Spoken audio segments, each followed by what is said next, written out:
saat sekarang ini memang sedang melaksanakan kuliah lapangan. Mereka berada di semester 6 sekarang, masuk semester 7, sudah dalam masa di mana mereka sudah mulai aktif dengan kegiatan lapangan. Kita di sini, di tempat di kampus ini, sehingga nanti mungkin menggunakan kita untuk menghadirkan mereka langsung ke tempat ini. Sekaligus nanti mungkin ada schedule untuk lapangan dan kita menyelesaikan kayak asrama atau kita menyelesaikan. Pertama-tama saya atas nama YPMK mengucapkan banyak terima kasih kepada pimpinan STJ dan tim mitra yang telah membantu kami dalam program beasiswa anak-anak kami berkuliah. Ucapan terima kasih juga kepada semua atas upaya baik dari USTJ dalam memberikan layanan pendidikan, pendampingan, pembinaan bagi anak-anak yang kami titip belajar di sini.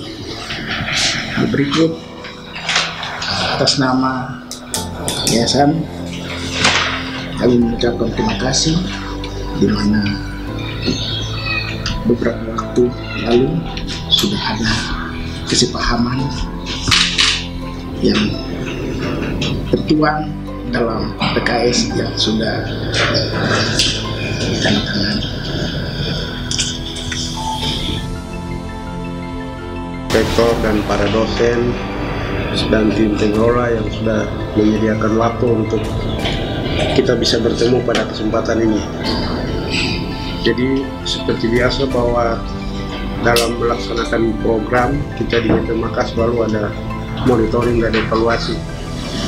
Ini tujuannya untuk kemudian kita mau evaluasi pelaksanaan program-program kita, apakah sudah berjalan sesuai dengan yang kita rencanakan atau kemudian ada masalah, hambatan, halangan seperti begitu, sehingga kita tiap tahun mungkin sering mengunjungi semua program kita. Nah, program pendidikan yang lebih banyak di luar, jadi kita sering pindah dari kota ke kota seperti itu. Nah, sehingga pada kesempatan pertemuan kali ini kita harapkan bahwa mungkin ada masukan-masukan dari pihak pengelola di USTJ terkait program pendidikan kami ini. Terus juga kita mau mendapatkan progres dari anak-anak kita sekarang sejauh mana mereka punya studinya, kira-kira ada masalah atau halangan seperti apa, supaya kemudian menjadi bahan untuk kita tindak lanjuti ke depan. Salah satunya yang nanti kita tindak lanjuti bahwa kita rencana mau menyempurnakan pedoman beasiswa kita. Jadi pada bersama dari divisi pendidikan, mudah-mudahan itu menjadi bahan juga masukan untuk kemudian penyempurnaan nanti kemudian seperti itu. YPMK untuk kita program beasiswa, tetapi juga mengikuti aturan-aturan yang diterapkan oleh mitra di tempat ini di USTJ.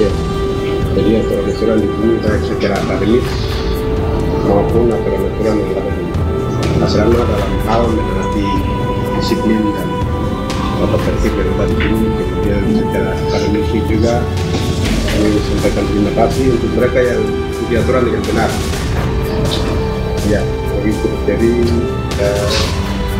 kesan saya untuk adik-adik saat ini kita tidak bisa lagi main-main dalam kesempatan ini, kesempatan yang sudah kita peroleh untuk menjadi peserta program beasiswa dan sedang menjalani studi di setiap kota studi.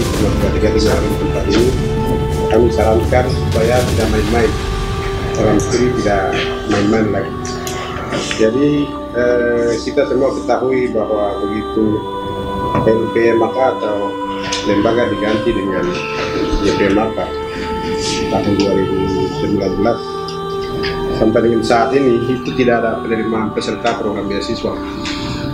Jadi itu kita semua tahu bahwa tidak ada penerimaan peserta program beasiswa yang seperti dulu di zaman LPMK merekrut banyak-banyak seleksi, kemudian kirim ke mitra-mitra yang ada. Biasanya seperti itu. Di zaman YPM maka tidak ada karena dari Pembina itu sebagai organ tertinggi dari kami, organ tertinggi dari YPM maka itu paling atas itu Pembina. Pembina itu mayoritasnya orang Freeport yang Santana sebelah kita.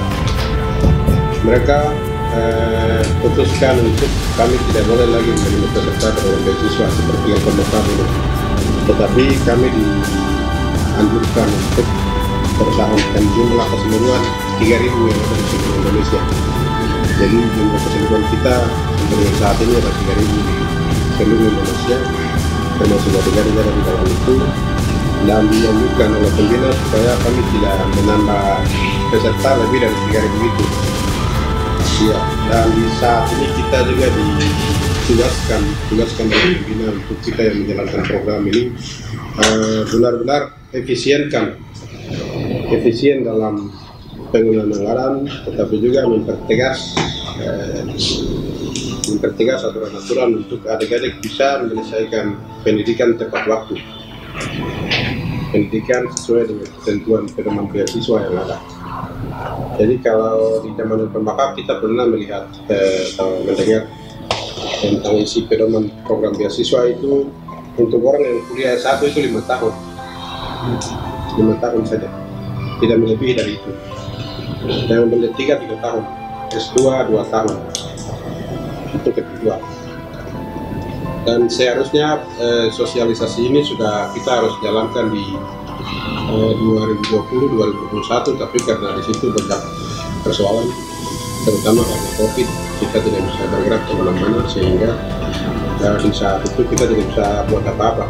Ya, ada juga kuliahnya secara online, dan kita tidak bisa jalan seluruh kota studi untuk sosialisasikan aturan ini.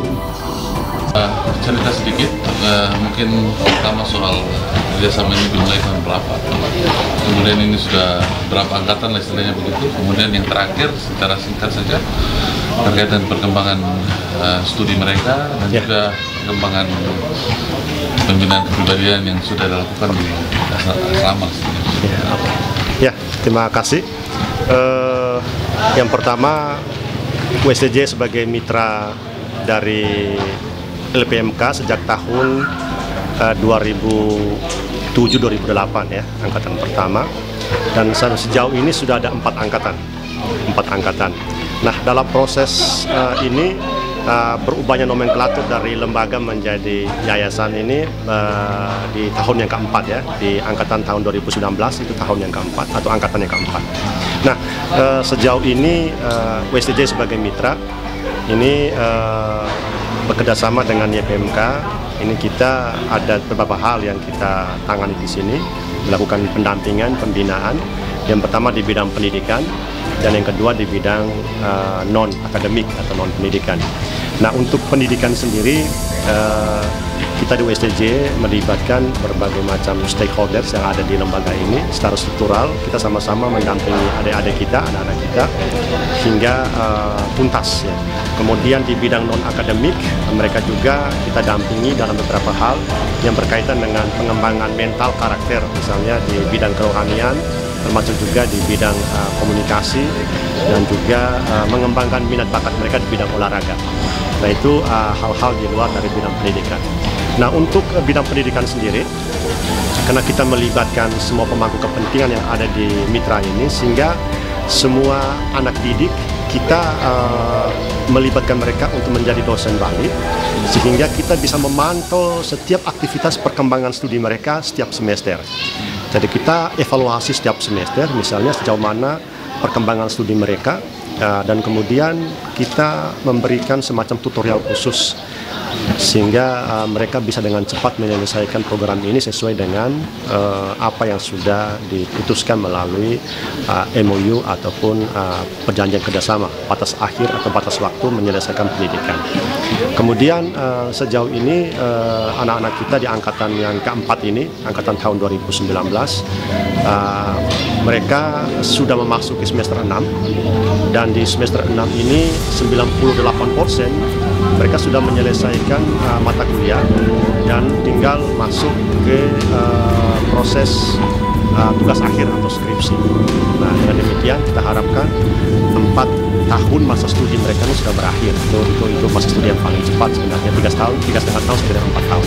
Nah, ini merupakan bagian dari upaya pembinaan kita agar mereka tidak larut dalam proses dengan adanya kemudahan-kemudahan yang diberikan oleh lembaga atau yayasan ini, tapi mereka terus termotivasi untuk segera menyelesaikan pendidikan. Nah, ini poin penting yang kita lakukan di sini. Jadi mereka terus kita memberikan support, memberikan semangat. Pembinaan karakter mereka tidak hanya kecerdasan intelektual yang mereka dapat, tetapi ada kecerdasan lain seperti kecerdasan spiritual maupun kecerdasan emosional. Sikap mental ini penting sekali untuk kita dampingi adik-adik kita ini. Jadi endingnya adalah selain kita menghasilkan mereka dari sisi pendidikan dan juga dari sisi sosial, sosial maupun spiritual mereka maupun emosional mereka juga terasah dengan baik. Itu harapan kita. Sehingga ketika nanti kembali ke masyarakat, mereka bisa mengaplikasikan teori maupun sikap mental yang baik hidup bermasyarakat. Demikian. Bapak, kalau kita hitung dari angkatan pertama sampai angkatan keempat ini, tingkat kelulusan sudah capai berapa persen? Ya, kalau untuk angkatan pertama, kedua, dan ketiga sudah berakhir, sudah selesai. Jadi sekarang kita masuk di angkatan yang keempat. Ini mereka masuk di tahun 2019 dan sekarang mereka berada di semester genap, berakhir di semester genap dan akan memasuki semester ganjil. Dan sudah 90% itu mereka sudah menyelesaikan mata kuliahnya, tinggal menyelesaikan praktik kerja lapangan, kemudian menyusun tugas akhir. Jadi target kami di sini mereka akan menghabiskan masa studi mereka sebelum sampai pada 5 tahun sesuai dengan aturan yang ada.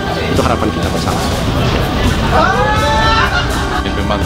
Ya, jadi ini sebuah langkah yang sangat luar biasa, di mana program ini tidak sebatas hanya memberikan mereka ruang pada adik-adik untuk menikmati pendidikan, tetapi ada yang lebih dari sini. Dari sini bahwa YPMK berusaha untuk mengembangkan karakter, mengembangkan kepribadian yang baik setelah mereka menyelesaikan pendidikan. Dan itu kami berharap sebagai lembaga mitra, program ini terus berlanjut.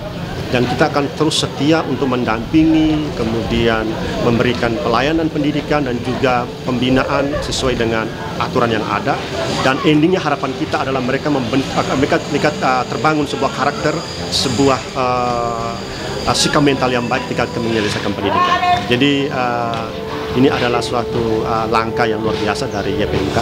Kita berharap tidak hanya di lembaga pendidikan, tetapi juga lembaga-lembaga lain, sehingga YPMK punya kontribusi yang luar biasa bagi pembangunan tanah Papua maupun secara umum pembangunan Indonesia. Demikian.